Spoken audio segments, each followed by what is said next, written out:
बिस्मिल्लाहिर्रहमानिर्रहीम। अस्सलाम वालेकुम। मुझे उम्मीद है कि आप सब खैरियत से होंगे। तो आज हम डे 8 का सिलेबस पढ़ने वाले हैं। इससे पहले हमने डे 7 पढ़ ली है। हमने काफ़ी सारी चीज़ें डिस्कस कर ली हैं, फिजिकल क्वांटिटीज़ को, वेक्टर्स को, मोशन वन डायमेंशनल को, टू डायमेंशनल को, सर्कुलर मोशन को, ठीक है। और लॉज ऑफ मोशन और डायनामिक्स में जो फ्रिक्शन वगैरह है इसको हम डिस्कस कर चुके हैं, ठीक है। आज हम डे 8 की तरफ जा रहे हैं। हम डे 8 का सिलेबस पढ़ेंगे। तो डे 8 के सिलेबस में जो हमें टॉपिक्स आज फॉलो करने हैं वो एक वर्क है, दूसरा हम काइनेटिक एनर्जी को फॉलो करेंगे, और तीसरा हम इसमें जो फॉलो करेंगे वो पावर को फॉलो करेंगे, ठीक है। वर्क को, काइनेटिक एनर्जी को और पावर को। ये बिल्कुल बेसिक टॉपिक है, इनमें एज सच कोई बहुत मुश्किल इंशाल्लाह पेश नहीं आएगी हमें। और सिंपल एफएससी और बीएससी लेवल पे ये बहुत अच्छे तरीके से पढ़ाए जाते हैं, तो इसके मुतालिक हर किसी के कंसेप्ट काफी बेटर होते हैं, ठीक है। तो इंशाल्लाह हम इसको इजीली अच्छे तरीके से डिस्कस करेंगे। मैं अपना इंट्रोडक्शन करवा दूं कि मेरा नाम मोहम्मद लुकमान यूसुफ है और मैं लेक्चरर हूं फिजिक्स का गवर्नमेंट डिग्री कॉलेज लियाकतपुर में। अच्छा, स्टार्ट में सबसे पहले हम वर्क की डेफिनेशन से स्टार्ट करेंगे। तो वर्क की डेफिनेशन आपको पता है कि बहुत ही सिंपल है कि अगर कोई फोर्स अप्लाई हो और फोर्स अप्लाई होने से कोई डिस्प्लेसमेंट प्रोड्यूस हो, ठीक है। तो अगर फोर्स अप्लाई हो और फोर्स अप्लाई होने से कोई डिस्प्लेसमेंट प्रोड्यूस हो, उस फोर्स और डिस्प्लेसमेंट का जो प्रोडक्ट है वो हमें वर्क की वैल्यू देता है। लेकिन इसमें एक शर्त है, वो शर्त ये है कि जो फोर्स अप्लाई हो वो डिस्प्लेसमेंट के परपेंडिकुलर बिल्कुल ना हो, ठीक है। तो work is set to be done by a force when the force produces a displacement in a body on which it acts in the direction except perpendicular to the direction of force. तो अगर जब भी force apply हो और force जो है वो perpendicular to the displacement ना हो, तो उस केस में फोर्स और डिस्प्लेसमेंट का जो प्रोडक्ट है वो हमारे पास वर्क होता है। लेकिन इसमें हम फोर्स का वही कंपोनेंट यूज करते हैं जो डिस्प्लेसमेंट की डायरेक्शन में है, ठीक है। तो मैं इसको भी समराइज कर रहा हूं डेफिनेशन को। तो वर्क कब होगा? जब फोर्स ऐसी अप्लाई होगी जिस फोर्स से डिस्प्लेसमेंट पैदा हो और फोर्स जो है वो डिस्प्लेसमेंट के परपेंडिकुलर ना हो। तो उस वक्त फोर्स का वो कंपोनेंट जो डिस्प्लेसमेंट की डायरेक्शन में है और डिस्प्लेसमेंट, जब आप इन दोनों को आपस में मल्टीप्लाई करेंगे तो जवाब वर्क आ जाएगा, ठीक है। वर्क एक स्केलर क्वांटिटी है, इसको डिस्क्राइब करने के लिए हमें कोई डायरेक्शन की जरूरत नहीं पड़ती कि किस डायरेक्शन में वर्क हुआ है, तो इसलिए ये एक स्केलर क्वांटिटी है। एसआई सिस्टम में इसका यूनिट जॉल है और सीजीएस सिस्टम में इसका जो यूनिट है वो अर्ज है, ठीक है। डायमेंशन हम पहले भी पढ़ चुके हैं इसकी। और 1 जॉल जो है वो 10⁻7 अर्ज के इक्वल है। अच्छा, वर्क के लिए जो कंडीशंस हैं बिल्कुल बेसिक सी कंडीशंस हैं कि फोर्स लाजमी अप्लाई हो, नंबर एक, और applied force must produce a displacement in any direction except the perpendicular to the direction of force. तो वर्क को प्रोड्यूस करने के लिए, वर्क करने के लिए दो ही कंडीशंस है, एक तो फोर्स अप्लाई हो और दूसरी फोर्स अप्लाई होने से डिस्प्लेसमेंट भी पैदा हो, लेकिन डिस्प्लेसमेंट और फोर्स आपस में परपेंडिकुलर हरगिज ना हो तो वर्क लाजमी हो रहा होगा। तो ये दो कंडीशंस हैं वर्क के लिए। अच्छा, इसके बाद आपको पता है कि हम वर्क को सिंपली फोर्स और डिस्प्लेसमेंट का डॉट प्रोडक्ट भी कह देते हैं, dot product of force and displacement. लेकिन ये वाला फार्मूला हम सिर्फ तब भी यूज करेंगे जब फोर्स कांस्टेंट होगी, फोर्स की जो मैग्नीट्यूड है जब ये कांस्टेंट होगी तो हम सिर्फ तब भी ये फार्मूला यूज करेंगे, ठीक है। इसमें जो एफ इसको इस फॉर्म में भी लिखा जा सकता है, F cos of theta into displacement. इसमें एफ कॉस थीटा जो है ये असल में फोर्स का वो कंपोनेंट है जो डिस्प्लेसमेंट की डायरेक्शन में है। या फिर आप इसको इस तरह भी लिख सकते हैं कि S cos theta into F. तो एस कॉस थीटा डिस्प्लेसमेंट का वो कंपोनेंट है जो फोर्स की डायरेक्शन में है। मतलब ये कि आपने वर्क निकालते हुए या तो फोर्स का वो कंपोनेंट यूज करना है जो डिस्प्लेसमेंट की डायरेक्शन में है, अगर आप डिस्प्लेसमेंट की कंपोनेंट बना रहे हैं तो डिस्प्लेसमेंट का वो कंपोनेंट यूज करेंगे जो फोर्स की डायरेक्शन में है। मतलब एक क्वांटिटी को दूसरी क्वांटिटी के उस कंपोनेंट से मल्टीप्लाई करना है जो पहले वाली क्वांटिटी के पैरेलल है, ठीक है। तो यहां तक बिल्कुल बेसिक सी बातें डिस्कस की गई हैं। इसमें एज सच बिल्कुल भी कोई डिफिकल्ट बात नहीं है कि वर्क जो है वो क्या है, कब होगा, जब फोर्स होगी, फोर्स की वजह से डिस्प्लेसमेंट हो और वो दोनों आपस में परपेंडिकुलर हरगिज ना हो। और मैथमेटिकली कैसे न्यूमेरिकली फाइंड होगा कि हमने फोर्स के साथ डिस्प्लेसमेंट का वही कंपोनेंट मल्टीप्लाई कर देना है जो फोर्स की डायरेक्शन में है, या फोर्स के साथ डिस्प्लेसमेंट का वो कंपोनेंट मल्टीप्लाई करना है जो फोर्स की डायरेक्शन में हो, ठीक है। और बिल्कुल बेसिक है, ये एक स्केलर क्वांटिटी है और ये इसका एसआई यूनिट, इसका सीजीएस यूनिट, इसका एक यूनिट जो जॉल है वो कितने अर्ज के इक्वल है, ये सिंपली यहां एक्सप्लेन कर दिया। तो इस वाले से मुझे उम्मीद है कि आपका कोई क्वेश्चन नहीं होगा। अगर आप हो तो आप हैंड रेज करके पूछ सकते हैं, मैं उसको बताऊंगा। मैं इसको आगे कंटिन्यू कर रहा हूँ। अच्छा, इसके केसेस जो बिल्कुल सिंपल से हैं कि अगर आपके पास फोर्स और डिस्प्लेसमेंट परपेंडिकुलर हो तो कोई वर्क नहीं होता, ठीक है। और जैसे इस केस में देखें, इस केस में क्या हुआ कि एक बॉडी जो है वो इस तरफ को मूव कर रही है टुवर्ड द राइट, जैसे आपको पिक्चर में नजर आ रहा है, बॉडी एक टुवर्ड द राइट मूव कर रही है। इसके ऊपर दो फोर्सेस यहां पर एक्ट होती हुई दिखाई गई हैं। एक फोर्स जो है वो वेट है जो कि डाउनवर्ड डायरेक्शन में है, दूसरी फोर्स इसकी नॉर्मल रिएक्शन फोर्स है जो अपवर्ड डायरेक्शन में है, ठीक है। तो आप ये देख सकते हैं कि ये दोनों ही फोर्सेस डिस्प्लेसमेंट के परपेंडिकुलर हैं, तो इन दोनों फोर्सेस की वजह से डेफिनेटली कोई वर्क डन नहीं होगा। अच्छा, इसके अलावा वर्क डन ना होने का एक और केस जो है ये भी आपको पता है, जैसे कि सर्कुलर मोशन में सेंट्रीपिटल फोर्स की वजह से कोई वर्क नहीं होता। क्यों नहीं होता? क्योंकि सेंट्रीपिटल फोर्स जो है वो आपको पता है कि वो हमेशा centripetal force along the radius toward the centre of circle है, और जो डिस्प्लेसमेंट जो होता है वो वेलोसिटी की डायरेक्शन में है। तो सर्कुलर मोशन में वेलोसिटी क्योंकि टेंजेंट टू सर्कल है, इसलिए डिस्प्लेसमेंट भी टेंजेंट टू सर्कल है। तो इस केस में डिस्प्लेसमेंट और फोर्स आपस में परपेंडिकुलर है, तो डेफिनेटली इस केस में भी कोई वर्क डन नहीं होगा, ठीक है। तो जहां पर भी सेंट्रीपिटल फोर्स होगी, यहां पर भी सिर्फ सेंट्रीपिटल फोर्स होगी, तो वहां पर कोई वर्क डन नहीं होगा सेंट्रीपिटल फोर्स की वजह से। इसी तरह यहां पर आप एक और तस्वीर देख सकते हैं, इसमें टेंशन की फोर्स अपवर्ड है और डिस्प्लेसमेंट इस डायरेक्शन में है, ठीक है। तो इस केस में जैसे सिंपल पेंडुलम है, इस केस में जो रस्सी में टेंशन की फोर्स है और डिस्प्लेसमेंट जो है, ये दोनों हमेशा आपस में बिल्कुल एक दूसरे के परपेंडिकुलर रहेंगे, और इनके परपेंडिकुलर होने की वजह से इस केस में भी टेंशन की फोर्स की वजह से कोई वर्क डन नहीं होगा। अच्छा, केस 2 इस तरह का कि जरूरी नहीं है कि हमेशा डिस्प्लेसमेंट परपेंडिकुलर हो फोर्स के, तो तब भी वर्क डन जीरो। ऐसा भी हो सकता है कि फोर्स एक्ट हो रही है लेकिन डिस्प्लेसमेंट जीरो है, ठीक है। फोर्स एक्ट हो रही है जैसे, लेकिन डिस्प्लेसमेंट जीरो है। जैसे कि एक एग्जांपल है कि एक पर्सन है, वो कैरी कर रहा है लोड को अपने हेड के ऊपर, और स्टैंडिंग है, और वो मूव नहीं कर रहा, ठीक है।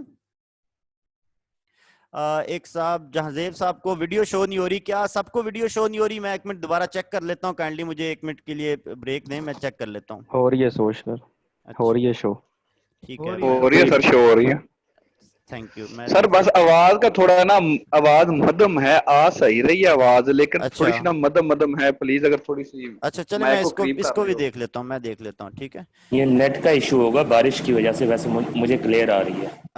आवाज जी सर, क्योंकि क्लियर आ रही हाँ, क्योंकि यहाँ पर मेरे पास नेट जो है ना, सिग्नल मैंने देखे हैं वो बिल्कुल ठीक है।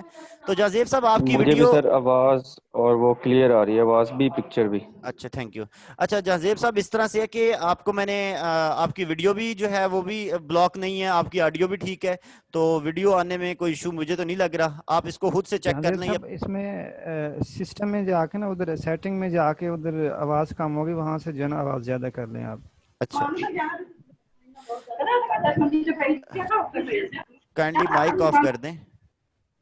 अच्छा चले, मैं कंटिन्यू कर रहा हूं दोबारा से, ठीक है। मैं ये बता रहा था कि जरूरी नहीं कि हर बार जरूरी नहीं है कि हर बार आपके पास फोर्स और डिस्प्लेसमेंट परपेंडिकुलर कंडीशन में ही वर्क जीरो हो। ऐसा भी हो सकता है कि फोर्स हो लेकिन डिस्प्लेसमेंट ना हो रहा हो। जैसे एक आदमी को चीज उठा के खड़ा रहता है, सिर्फ वो वर्क तो उसने फोर्स तो लगाई हुई है उस चीज को होल्ड करने के लिए, लेकिन वो आदमी जो है वो डेफिनेटली डिस्प्लेसमेंट नहीं है, तो डिस्प्लेसमेंट ना होने की वजह से उसका वर्क भी जीरो है। अच्छा, इसी तरह एक और एग्जांपल कि अगर आपके पास एंगल थीटा जो है, फोर्स और डिस्प्लेसमेंट का जो एंगल थीटा है, अगर ये एंगल 90 डिग्री से कम हो और 0 डिग्री से ज्यादा हो, ठीक है, 0 डिग्री के इक्वल हो या 0 डिग्री से ज्यादा हो, और 90 डिग्री से कम हो, मतलब फोर्स और डिस्प्लेसमेंट आपस में या तो पैरेलल हो, और पैरेलल होने के बाद उनका वो परपेंडिकुलर वाले एंगल से थोड़ा सा कम एंगल रखते हो, ठीक है, उस केस में आपका वर्क जो है वो पॉजिटिव रहेगा। जब भी फोर्स और डिस्प्लेसमेंट का दरमियानी एंगल 0 डिग्री से लेके 90 डिग्री से कम तक है, तो फिर आपका वर्क जो है वो पॉजिटिव रहेगा। अच्छा, अगर आपका वर्क जो है वो इस तरह से है कि डिस्प्लेसमेंट और फोर्स के दरमियान जो एंगल है वो 90 डिग्री से ज्यादा है और 180 डिग्री के इक्वल या उससे कम है, तो फिर आपका जो वर्क होगा वो नेगेटिव हो जाएगा, ठीक है। तो इस केस में, इस केस की फिजिकल रीजन क्या है कि नेगेटिव वर्क की फिजिकल रीजन क्या है? तो नेगेटिव वर्क की फिजिकल रीजन असल में ये है कि इस केस में आपके पास फोर्स का कोई भी ऐसा कंपोनेंट मौजूद ही नहीं है जो डिस्प्लेसमेंट के पैरेलल आ सके। हाँ, सिर्फ एक ही कंपोनेंट आपके पास मौजूद है और वो जो कंपोनेंट है वो डिस्प्लेसमेंट के एंटी पैरेलल कंपोनेंट मौजूद है। तो फोर्स का इस केस में कोई भी ऐसा कंपोनेंट मौजूद ना होने की वजह से जो डिस्प्लेसमेंट के पैरेलल है, आपका वर्क पॉजिटिव नहीं रहता। सिर्फ वही कंपोनेंट ही डिस्प्लेसमेंट का फोर्स का मौजूद है जो डिस्प्लेसमेंट के एंटी पैरेलल है। तो एंटी पैरेलल कंपोनेंट होने की वजह से आपका वर्क जो है वो नेगेटिव आ रहा है।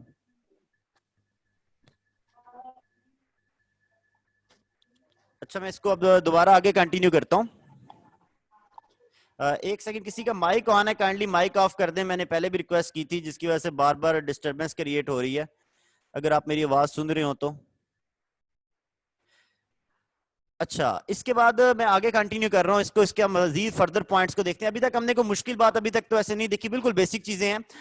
बेसिक चीजें हैं जैसे कि वर्क की डेफिनेशन है और इसके अलावा वर्क के डिफरेंट यूनिट्स हमने देख लिए हैं और वर्क कब जीरो होता है वो कंडीशन देख ली, उसकी एक दो एग्जांपल्स देख ली हैं और किन किन एंगल्स पे वर्क पॉजिटिव और किन पे नेगेटिव है। जी अजीम साहब, आपने हैंड रेज किया, आप क्वेश्चन पूछ सकते हैं। सर यहाँ पे एंगल जो है वो 90 से जब ज्यादा होगा जी जी, तो इस केस में डिस्प्लेसमेंट की जो डायरेक्शन होगी वो फोर्स की डायरेक्शन के से क्या क्या काफी डिफरेंट होगी फिर तो। नहीं नहीं, ये देखिए ना, इस तरह से है कि आप एंगल, अगर आप यहाँ पर गौर करें तो इस केस में आपके पास डिस्प्लेसमेंट, जब भी एंगल आ जाएगा उनके दरमियान जीरो के अलावा कोई एंगल आएगा तो डेफिनेटली डायरेक्शन तो दोनों की डिफरेंट होगी उस टाइम पे, ठीक है। लेकिन अगर एंगल इतना ज्यादा हो जाता है कि 90 से भी ज्यादा हो जाता है तो उस वक्त जब आप फोर्स के कंपोनेंट बनाएंगे ना, तो फोर्स का कोई भी कंपोनेंट आपको डिस्प्लेसमेंट के पैरेलल डायरेक्शन में नहीं मिल सकता, ठीक है ना। जब भी दो वेक्टर्स के दरमियान आप कंपोनेंट बनाते हैं तो एक कंपोनेंट जो होता है वो दूसरे वेक्टर के पैरेलल होता है और एक वेक्टर का दूसरे वाला जो कंपोनेंट होता है वो परपेंडिकुलर होता है, ठीक है ना। तो इस केस में जब आप दो कंपोनेंट बनाएंगे फोर्स के, तो फोर्स का एक कंपोनेंट तो डिस्प्लेसमेंट के परपेंडिकुलर डायरेक्शन में ही आएगा, लेकिन जो दूसरा कंपोनेंट है जिसको पैरेलल होना चाहिए था वो कंपोनेंट आपको मुयस्सर ही नहीं है। आपको इस केस में सिर्फ एंटी पैरेलल कंपोनेंट मुयस्सर है और इसकी वजह से वर्क जो है वो नेगेटिव हो गया। तो मुझे उम्मीद है कि आपने मेरी बात फॉलो कर ली होगी इधर।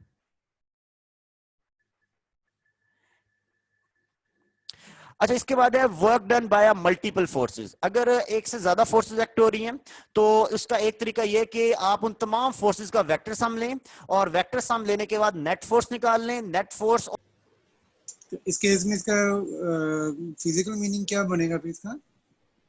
एक सेकेंड, वो दरमियान में गैप आ गया था, मैं इसको दोबारा करता हूँ। सॉरी, असल में दरमियान में गैप आ गया था। मैंने, एक भाई ने मुझे कल मशवरा तो दिया था, उन्होंने कहा था डू नॉट डिस्टर्ब पे लगा दें, तो आज मैंने डू नॉट डिस्टर्ब पे तो से लगाया है मोबाइल को, लेकिन फिर भी जो कॉल आती है ना तो उसकी वजह से डू नॉट डिस्टर्ब में सिर्फ यही होता है कि आपके पास जो उसके फंक्शंस हैं जैसे कि नोटिफिकेशन। जी सर, इसका मैं आपको सजेस्ट करूंगा, इसमें जी जी, आप जो है ऐसे नंबर पे अपना डाइवर्ट लगा लें, ऐसा नंबर जो आगे से ऑफ हो, कोई जो आपका नंबर ऑफ है उस पर डाइवर्ट लगा लें। आपका नेट भी चलेगा, आपको मैसेज आएंगे और बाकी चीजें, लेकिन आपको कॉल नहीं आएगी। अच्छा अच्छा, चलो ठीक है, थैंक यू। ये आपको बाद में बता दूंगा सर, कॉल चलें, करके थैंक मैं यू आपको। थैंक यू, बहुत शुक्रिया। तो अच्छा, खैर अभी मैं इसको दोबारा, अभी आवाज वगैरह क्लियर आ रही है ना, वीडियो ठीक है? जी सर, जी आवाज जी आ रही अच्छा बिल्कुल। जी अच्छा, सर, आ चलो रही ठीक। है। जी सर, बिल्कुल। अजीम साहब, आपका सवाल जो था वो यही था शायद कि जो फोर्स है अगर वो 90 से ग्रेटर एंगल पे हो जाता है फोर्स और डिस्प्लेसमेंट के दरमियान तो वर्क नेगेटिव क्यों है। उसकी रीजन मैंने आपको ये दी कि इस वक्त फोर्स का कोई भी कंपोनेंट जो है वो डिस्प्लेसमेंट की डायरेक्शन में अवेलेबल नहीं है, बल्कि डिस्प्लेसमेंट की डायरेक्शन की अपोजिट डायरेक्शन में कंपोनेंट अवेलेबल होता है, तो इसलिए वर्क नेगेटिव हो जाता है। मतलब वो जो डिस्प्लेसमेंट कवर हो रहा है उसको अपोज कर रही होती है फोर्स, इसलिए वहां पर वर्क नेगेटिव होता है। उसकी फिजिकल रीजन ये है। अच्छा, इसके बाद work done bye multiple forces की जब बात हो रही थी तो मैं ये कह रहा था कि अगर आपके पास एक से ज्यादा फोर्सेस एक्ट हो रही हैं तो आपने क्या करना है कि पहले तमाम फोर्सेस का आप वेक्टर सम ले लें। सर इसकी कोई एग्जांपल देंगे? क्या मसलन नेगेटिव जैसे वाली? अब जी नेगेटिव वाली हाँ, जैसे जैसे आप आप बता देखिए रहे ना, हैं कि आप मूव कर रहे हैं, आपकी गाड़ी जा रही है किसी रोड पे मूव कर रहे हैं, तो रोड पे मूव करते हुए जो एयर की फ्रिक्शन की फोर्स है वो आपको पीछे की तरफ धक्का दे रही है, गाड़ी आपकी आगे की तरफ जा रही है, तो एयर की फ्रिक्शन की वजह से जो आपका वर्क होगा वो नेगेटिव हो जाएगा। ठीक है, इस तरह से जो वर्क है वो नेगेटिव है। आप मेरी बात, मुझे उम्मीद है कि समझ गए होंगे यहाँ पे। ठीक। अच्छा अच्छा, मैं अब ये बता रहा था आपको कि अगर आपके पास मल्टीपल फोर्सेस हैं ठीक है, तो फिर आपने क्या करना है कि आपने उन फोर्सेस का नेट फोर्स निकाल लेनी है। नेट फोर्स निकालने के बाद नेट फोर्स को आप डिस्प्लेसमेंट के साथ जब आप डॉट प्रोडक्ट करेंगे तो आपको नेट वर्क डन आ जाएगा, ठीक है ना। तो इसका एक मेथड ये है। दूसरा मेथड ये है कि आप इंडिविजुअल फोर्सेस का अलग-अलग डिस्प्लेसमेंट से डॉट प्रोडक्ट करें और अलग-अलग सारे वर्क निकालें और उनको सम करें, तो तब भी आपके पास टोटल वर्क आ सकता है। तो ये दोनों काम आप दोनों पॉसिबिलिटीज अपनाए कर सकते हैं अगर आपको एक से ज्यादा फोर्स रिजेक्ट हो रही है। अच्छा, अब मैं कुछ इंपॉर्टेंट पॉइंट्स बता रहा हूं अबाउट द वर्क। ये जो इंपॉर्टेंट पॉइंट्स मैं यहां पर डिस्कस करने लगा हूं वर्क के अबाउट, एक तो ये कि work is defined for a interval और displacement. There is no term like instantaneous work similar to instantaneous velocity. तो जैसे हमारे पास इंस्टेंटेनियस वेलोसिटी होती है, इंस्टेंटेनियस एक्सेलरेशन होता है, एक खास इंस्टेंट ऑफ टाइम के ऊपर वो वैल्यूज हो सकती हैं। वर्क के लिए ऐसा कुछ नहीं है। वर्क हमेशा एक टाइम के इंटरवल के लिए होगा और या फिर एक पूरे डिस्प्लेसमेंट के लिए होगा। इसमें कोई भी इंस्टेंटेनियस वैल्यू वर्क की नहीं होती, ठीक है। अच्छा, दूसरा पॉइंट ये है कि for a particular displacement work done by force is independent of a type of motion. तो आपका वर्क जो है वो मोशन की टाइप से डिपेंड नहीं करता, मतलब कांस्टेंट वेलोसिटी है या एक्सेलरेशन कांस्टेंट है या रिटार्डेशन है। आपका वर्क सिर्फ तीन चीजों पे डिपेंड करता है कि फोर्स कितनी एक्ट हो रही है, सर एंगल कितना लुकमान है, साहब, मेरा फोर्स। जी पूछिए। मेरा एक क्वेश्चन है कि सर ये वर्क को भी तो हम इंस्टेंटेनियस में ले सकते हैं सर? नहीं, इंस्टेंटेनियस वर्क आप फाइंड नहीं कर सकते।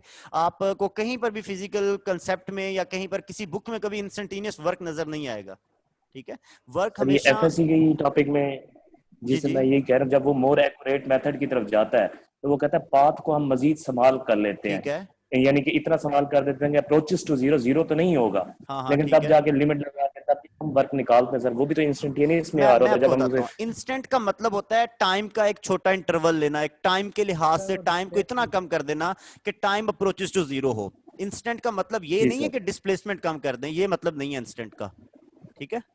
तो डिस्प्लेसमेंट को हम शॉर्ट इंटरवल में इसमें तो हाँ, कर सकते हैं, स्मॉल डिस्प्लेसमेंट पाथ में। शॉर्ट करना और चीज है। डिस्प्लेसमेंट शॉर्ट करने से इंस्टेंटेनियस वैल्यू नहीं आती। इंस्टेंटेनियस वैल्यू तब होती है जब आप टाइम का इंटरवल शॉर्ट करते हैं, ठीक सर, ठीक है। फॉलो कर गए बात, ठीक है। Thank you. अच्छा, इसके बाद अब जी मैं सर, थैंक आपको बता रहा था कि यहाँ पर इंपॉर्टेंट पॉइंट्स के अंदर पहला पॉइंट तो मैंने आपको ये बताया कि आपके पास इंस्टेंटेनियस वैल्यू वर्क की कभी भी मुयस्सर नहीं होती।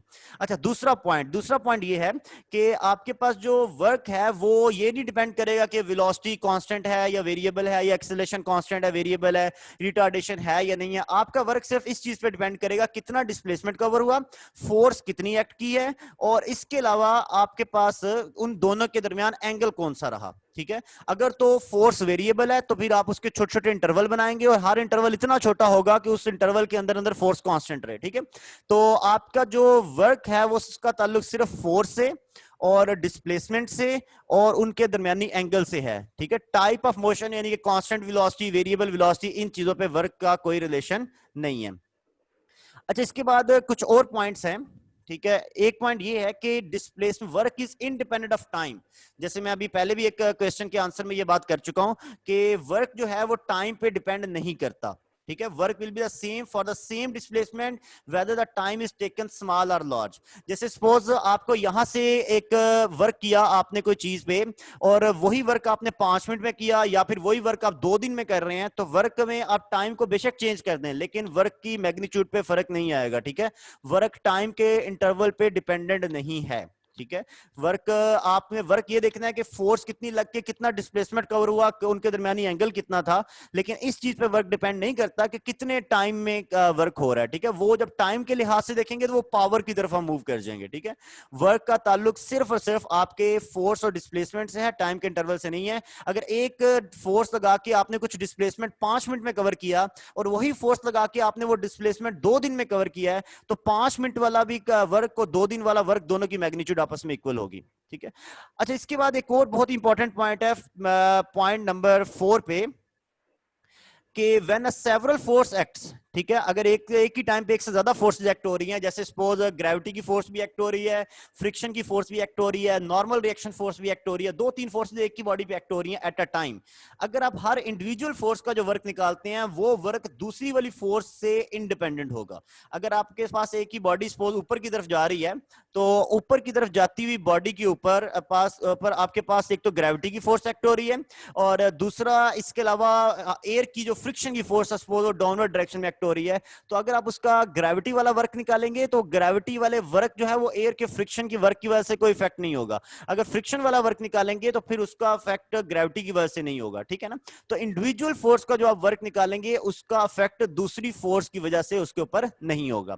अच्छा, पांचवा पॉइंट ये है कि फोर्स जो है वो इंडिपेंडेंट है from a reference frame. Suppose एक फ्रेम ऑफ रेफरेंस है, उसमें फोर्स जो है वो फ्रेम ऑफ रेफरेंस पे बेशक डिपेंड नहीं कर रही, लेकिन डिस्प्लेसमेंट आपका फ्रेम ऑफ रेफरेंस पे डिपेंड करता है। कैसे करता है मैं आपको एग्जांपल देता हूं। जैसे मैं ट्रेन में ट्रैवल कर रहा हूं, ठीक है।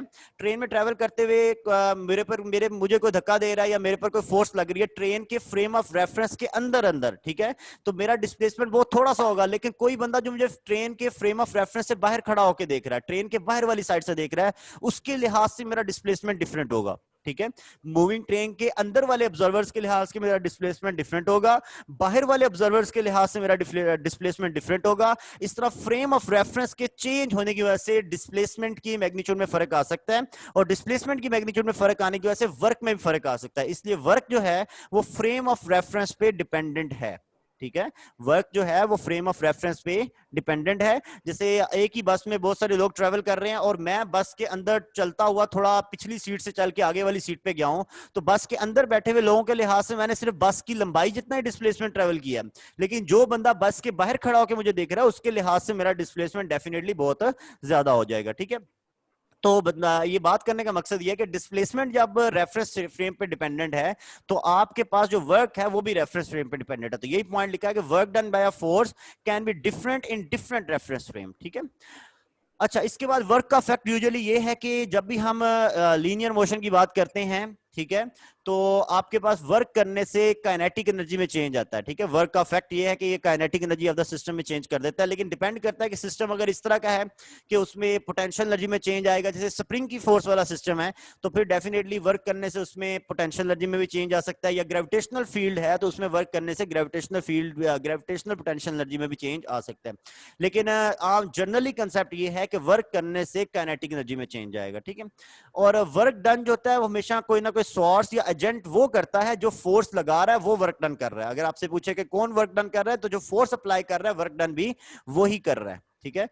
तो work is done by the, जो वर्क करवा रहा है वो वही वर्क करवा रहा है जो फोर्स अप्लाई कर रहा है। तो यहां तक हमने बड़ी सिंपल सी बातें डिस्कस की हैं।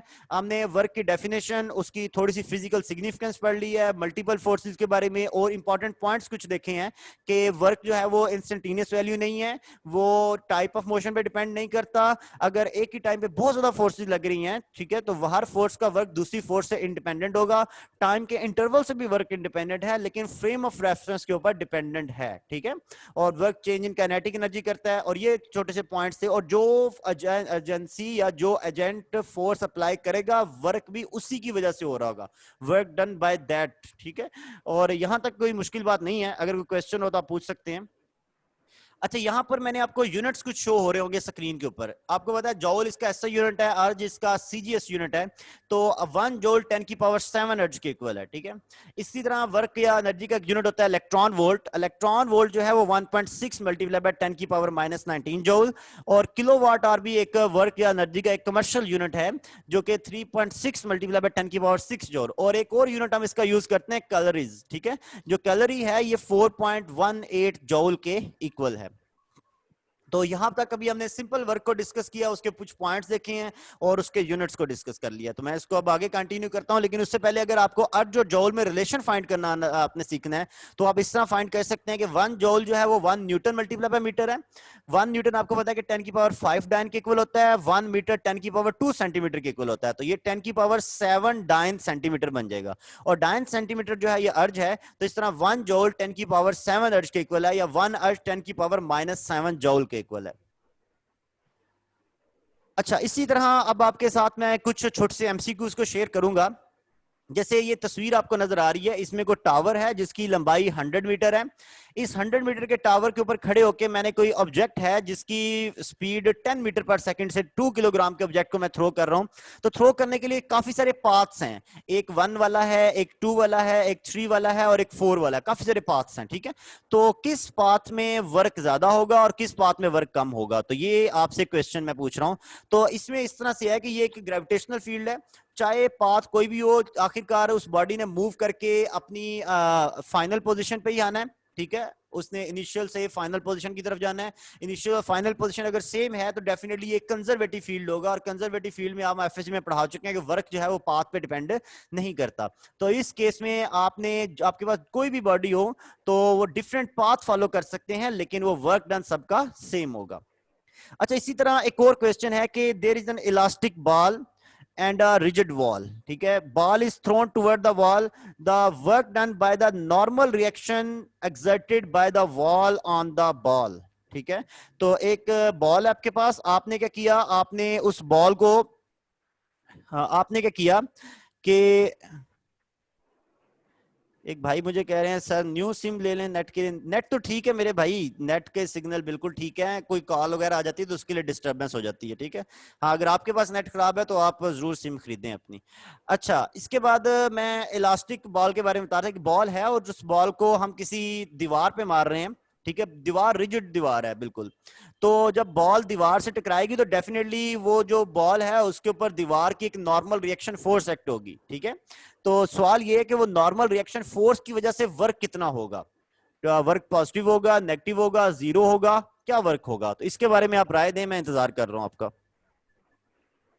जीरो होगा सर, वो परपेंडिकुलर होगी ना अप्लाइड फोर्स के। ठीक है, सही आपका जवाब, ठीक है। और कोई इसको किसी लिहाज से एक्सप्लेन करे? अरे इनिशियल और फाइनल सेम होगी, इसलिए क्योंकि डिस्टेंस वो जीरो कवर करेगा। नहीं, एक बॉल है वो जाके दीवार से टकरा के वापस आ रही है, तो जब दीवार पे टकराते हुए दीवार की डेफिनेटली उसके ऊपर रिएक्शन फोर्स एक्ट हुई होगी, उस रिएक्शन फोर्स की वजह से जो वर्क होगा वो बताना है।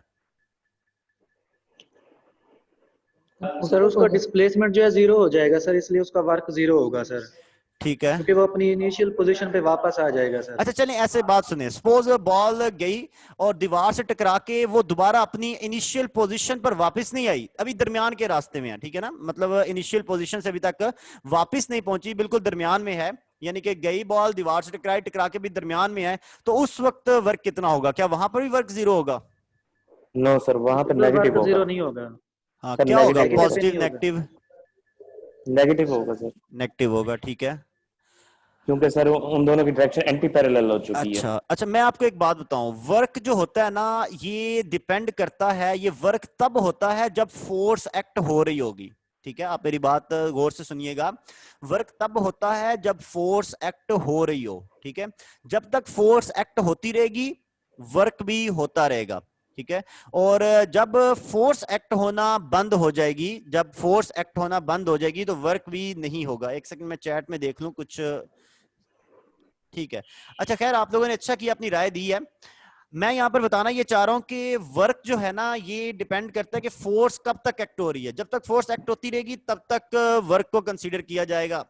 अब जब बॉल दीवार से टकरा रही है, तो जिस लम्हे बॉल दीवार से टकरा रही है, जिस लम्हे कांटेक्ट हो रहा है उनका, ठीक है ना, जिस लम्हे फोर्स एक्ट हो रही है, उस लम्हे पे डिस्प्लेसमेंट नहीं है।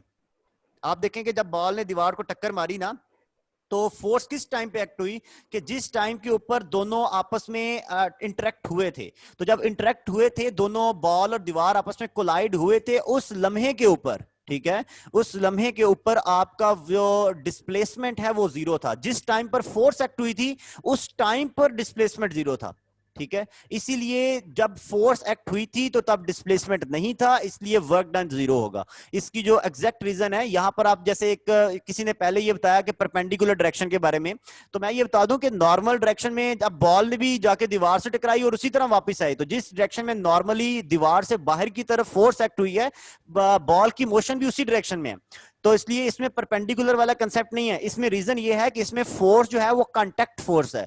तो मैं ये एक बात बता दूं कि जब कांटेक्ट फोर्स एक्ट होगी, जब कांटेक्ट फोर्स एक्ट होगी, दो चीजें आपस में कांटेक्ट में होंगी, उस वक्त अगर फोर्स एक्ट होगी तो दोनों चीजें अगर कांटेक्ट के दौरान रेस्ट में हैं, अगर दोनों चीजें इस तरह से हैं कि कांटेक्ट के दरमियान उस इंस्टेंट में रेस्ट में है, तो उस इंस्टेंट पे फोर्स है लेकिन उस इंस्टेंट पे डिस्प्लेसमेंट नहीं है और इसलिए वर्क जीरो है। मगर सर इस एमसीक्यूज में कंडीशन तो नहीं लगाई गई। क्या कंडीशन? कंडीशन मींस कांटेक्ट के टाइम के, अच्छा ये देखिए, आप मुझे एक बात बताएं, जब कोई पूछ रहे चीज, हैं या कांटेक्ट के बाद का पूछ रहे हैं? अच्छा मैं आपको बताता हूं, जब वर्क तब भी होगा ना जब फोर्स एक्ट होगी, तो फोर्स कब एक्ट हो रही है? जब Definitely. कांटेक्ट है, ठीक है। और जी। कांटेक्ट के मेरी टाइम पे क्या है कि कांटेक्ट पे टाइम पे वो दोनों रेस्ट में है, बॉल भी रेस्ट में है, दीवार भी रेस्ट में है। और रीजन क्यों है रेस्ट में? क्योंकि जी। बॉल जब दीवार से टकरा के वापस आएगी सर तो डेफिनेटली डायरेक्शन चेंज करने से पहले एक लम्हे के लिए वहां पर रेस्ट में तो होगी।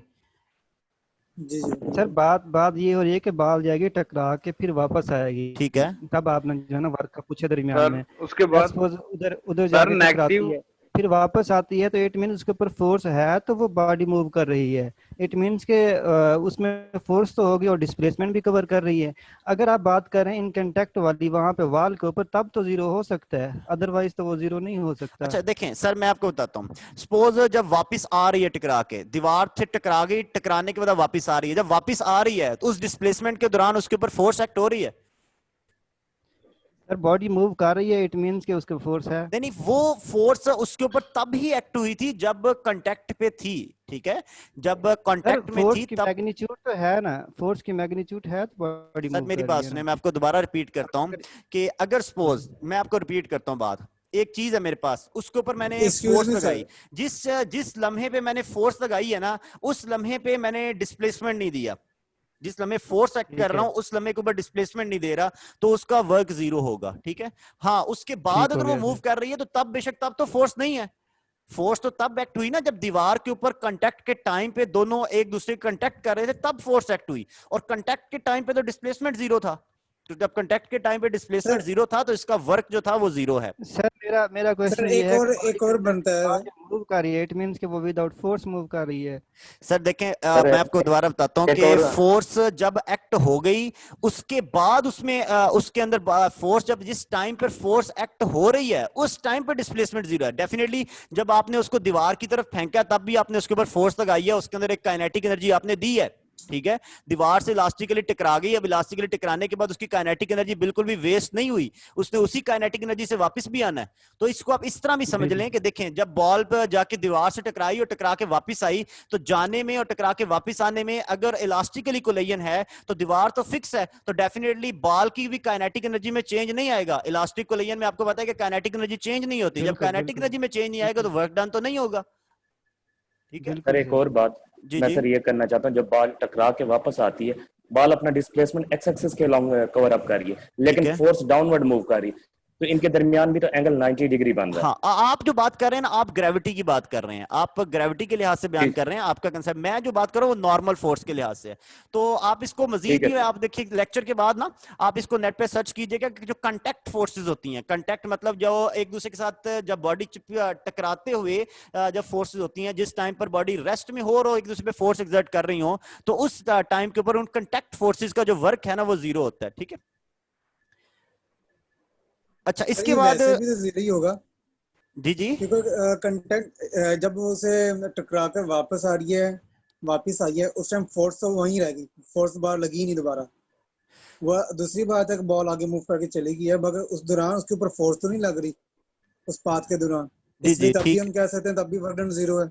हाँ जी ठीक है, आपकी बात ठीक है कि जिस टाइम पर, मैं मेरा पॉइंट यही है, अभी भी यही है कि जिस पॉइंट पर फोर्स लग रही थी वहां डिस्प्लेसमेंट नहीं था, और जब डिस्प्लेसमेंट है तब फोर्स नहीं है, ठीक है, इसलिए वर्क तब जीरो है। फोर्स नहीं है, हाँ इसलिए जी। वर्क जीरो है। अच्छा अच्छा, इसके बाद एक और क्वेश्चन ये देखें, आप सीढ़ियों पे ऊपर की तरफ जा रहे हैं, सीढ़ियां चढ़ के, ठीक है। Work done by normal reaction force when a person climbs up the stairs. तो आप सीढ़ियां चढ़ते हुए ऊपर जा रहे हैं, तो ऊपर जाते हुए डेफिनेटली जब आप सीढ़ियों के ऊपर खड़े होते हैं, तो आप सीढ़ियों के ऊपर खड़े होते हैं तो सीढ़ियां आपके ऊपर नॉर्मली अपवर्ड फोर्स भी लगा रही हैं ना, नॉर्मल रिएक्शन फोर्स सरफेस के बिल्कुल नॉर्मल होती है। तो सीढ़ियां चढ़ते हुए जब आप ऊपर की तरफ जा रहे हैं तो उस वक्त आपके ऊपर वो नॉर्मल रिएक्शन फोर्स एक्ट हो रही है। तो उस वक्त नॉर्मल रिएक्शन फोर्स की वजह से सीढ़ियों के जरिए जब आप ऊपर जा रहे हैं तो तब वर्क कितना होगा नॉर्मल रिएक्शन फोर्स का, इसके बारे में अगर कोई जवाब दे मुझे तो।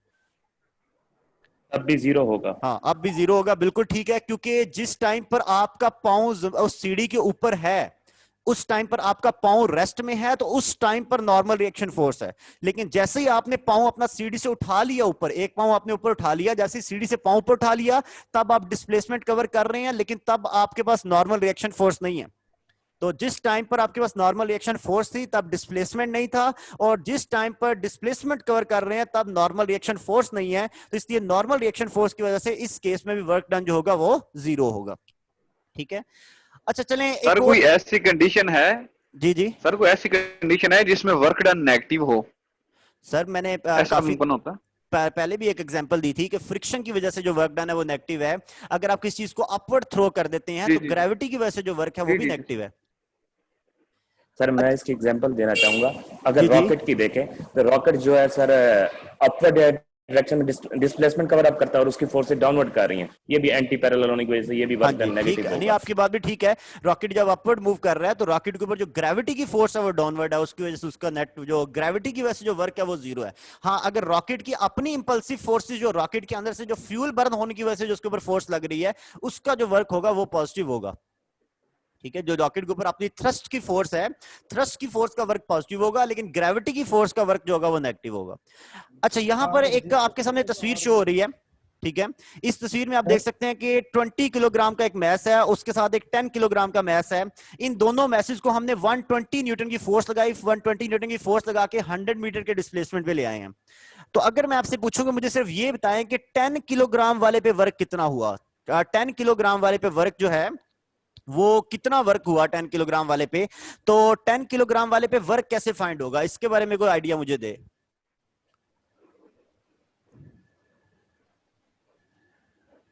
सर दोनों को मैसेज को ऐड कर लेंगे, m1 + m2 कर लेंगे, ठीक है, और डिस्प्लेसमेंट के साथ। अच्छा सर, मैं आपको इस तरह बताता हूं। असल में इस तरह से है कि जो 10 किलोग्राम वाली जो बॉडी है, ठीक है, इसके ऊपर डायरेक्ट 120 न्यूटन की फोर्स एक्ट नहीं हो रही।